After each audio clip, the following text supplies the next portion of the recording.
Jana, welcome to VTalk. So, what is your role here and in Tumba ng Tatay Ko? And ano po yung abangan namin sa'yo? Ako yung tatay sa Itutumba Ka ng Tatay Ko. I play Teteng. Kami ni Sia, we are bullied. Pareho kaming dalawa at hindi ko siya maipagtanggol dahil sa sobrang weak ko. But something happens in the middle na magti-360 ako and magre-revenge ako dun sa mga nampuli sa akin. Sir Jano, tanong ko lang, parang yung outfit niyo today parang may pagka-Matrix. Yeah. Ano po ang inspiration? Tama po ba yung aking ano po ba inspiration ng outfit niyo today? Wala naman. Uso siya ngayon kahit sila Brad Pitt, sila pati yung mga K-pop na kaganito. So ako I'm very I like fashion. I like dressing up. So yun. How do you feel po na ito na po, premiere night yun na po today? Magkahalong nervyos at excitement. Kasi finally mapapanood na nila yung pinaghirapan namin ng buong team at saka yung vision. Yung reaction naman po na yung online naman po is million views agad po yung trailer natin. Yeah. Yung feedback na talagang po. Nandun din si Mr. Yes. I'm more than the views. I'm so happy with the reaction. Yung mga comments sa mga tao na gustong-gusto ko yung mga yan yung nami-miss namin na klase ng comedy. And yun naman ang pakay ko talaga. Ibalik yung dating klase ng pagpapatawa. Sir Jano, nagsusulat na ba kayo ngayon agad? Yes. Yes. Secret. Pwedeng konting clue or hint? Secret. Pero meron siyang susundang trend. Oh. So may part 2. Nikki. Pero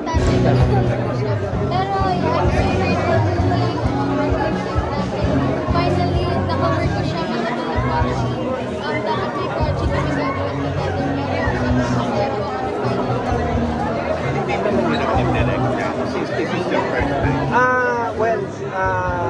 Aminin ko, I had a lot of help. Maraming tumulong sa akin at gusto ko magpasalamat sa kanila. Yung associate director ko, yung director of photography, the scriptwriter, the editor. Lahat sila ay, kumbaga, may malasakit yung pagtulong nila.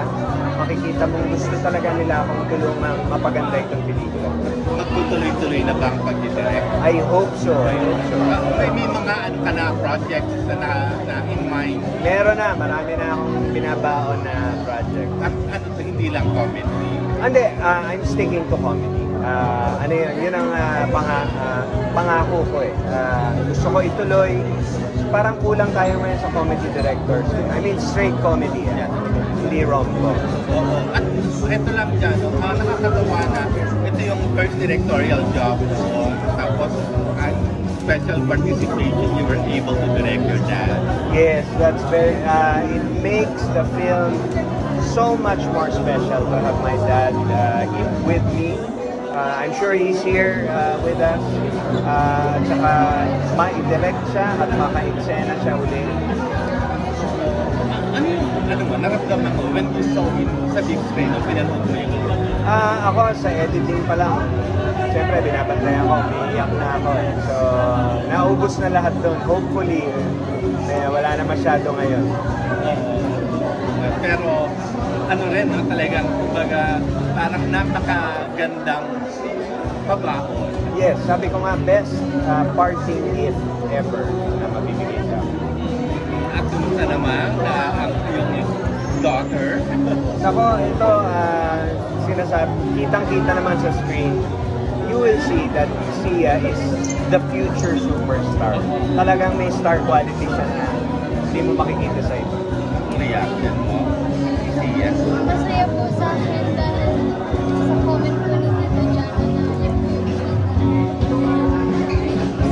Future, bold star. How about a continuing comedy series sa TV? Sitcom, sana, please, sa lahat ng mga nagko-cover, ABS, GMA, Channel 5, please, I'm I've been wanting a sitcom. Doon po ako lumaki sa sitcom talaga. That's my love. Meron ka bang gustong i-direct na comedian? Marami. Yung mga kaibigan ko, si Andrew, si Herbert, si Dennis, gusto ko sila i-direct. Si Ogie and Si Ogie, of course, Ogie. Okay, so congratulations once again. Thank you so much. Thank you. Sana, ano na, no? 24. 24. Invite tayo. Siya, ikaw muna. I'm inviting everyone to please watch Itutumba Ka ng Tatay Ko, January 24 na sobrang lapit na. Can't wait to see the reaction ng mga tao sa movie na to. Sobrang pinaghirapan ni Georgia. Okay, Jano in your skirt. Oo nga, in my skirt. Ito po ay ginawa ko, yung pagdedirect ko, Kuya Lard, is not to impress. Hindi ako dito para purihin yung pagdedirect ko or anything. Ang gusto ko talaga magbigay saya. Ito yung feeling ko na nami-miss ng mga tao na klase ng comedy. Okay, thank you. So, sabay-sabay tayong manood sa 20. Salamat po. Okay, thank you. lang po, Jano. Ay, Yes. Ano po masasabi nyo ngayon na mapapanood na natin yung dinirect mo for Server Director? oh my God, ayoko, I can't. I'm nervous. Hindi, pero excited ako for the people. What we've done. Ano po masasabi nyo direct na finally ito may mga sumuporta sa inyo ng mga artista, mga kaibigan nyo po sa industriya? Ay, sobra. To all my friends in the business, thank you so much for supporting me and Sia.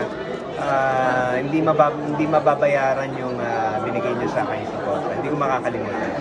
Bakit dapat panoorin tong pelikula sa mga sinihan? Dahil pag hindi kayo nanood, itutumba ko kayo. Direct, sorry po. Gaano po kasaya yung pelikulang to? Ano? Gaano kasaya ang pelikulang to? Ay, sobrang saya nito. Hindi katulad nung iba na medyo may halong...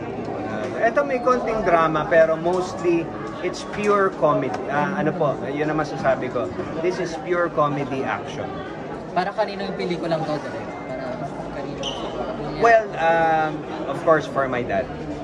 This is for my dad also. For my lolo, who's also a director. At para sa masang Pilipino, ito yung regalo ko sa kanila. Sir, invite na lang po. Now showing na po. So we'll do together po. Sige. Pwede po? And now, Ikaw naman. I'm inviting everyone to please watch Itutumba Ka ng Tatay Ko, January 24 in cinemas nationwide. Kung gusto nyo tumawa ng marami ko. Now showing na po. Manood na kayo dahil kung hindi, tutumba ko kayo. Sabay tayo, sir. Sige. Tutubukan tatay ko, now showing. Dito po. 3, 2, 1, and action. Itutumba Ka ng Tatay Ko, now showing. Thank you po. Thank you so much, direct.